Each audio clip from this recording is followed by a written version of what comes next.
السلام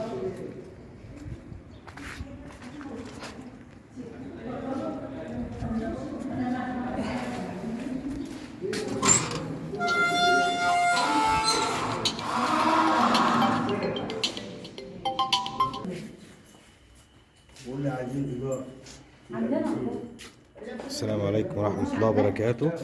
الشقة اللي قدام حضراتكم دي في عمارات البنك اللي هي على شارع الهرم.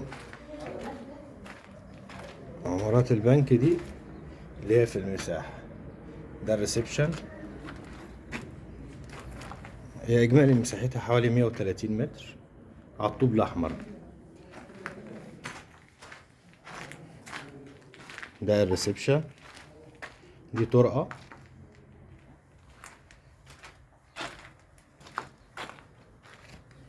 دي غرفة بلكونة بص على القصر. القصر ده طبعا مبنى أثري، يعني اللي هناك ده قصر مبنى أثري، يعني مش هيتزال ولا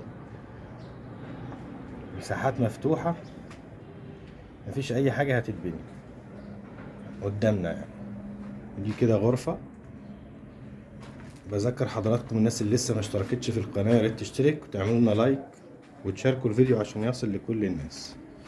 كده احنا شفنا غرفة بص على القصر، ودي الغرفة التانية على نفس الفيو نفس المطل، ودي الغرفة التالتة بصة برضو بجيب على نفس الفيو.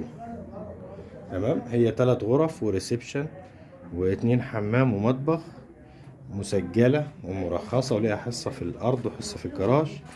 السعر اللي مطلوب فيها 700,000 جنيه كاش. 700,000 جنيه كاش. دي الطرقة.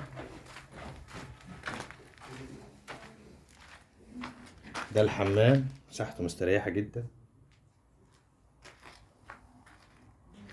وده المطبخ مساحته محترمة جدا. إجمالي المساحة 130 متر. كرر السعر تاني. السعر اللي مطلوب في الشقة دي 700,000 جنيه. الشقة دي طبعا في الدور الثالث. في طبعا عمارات البنك دي فيها يعني فيها 2 اسانسيرات شغالة، مرافق كاملة موجودة، والفيو طبعا مفتوح زي ما حضراتكم شايفين. السلام عليكم ورحمة الله وبركاته.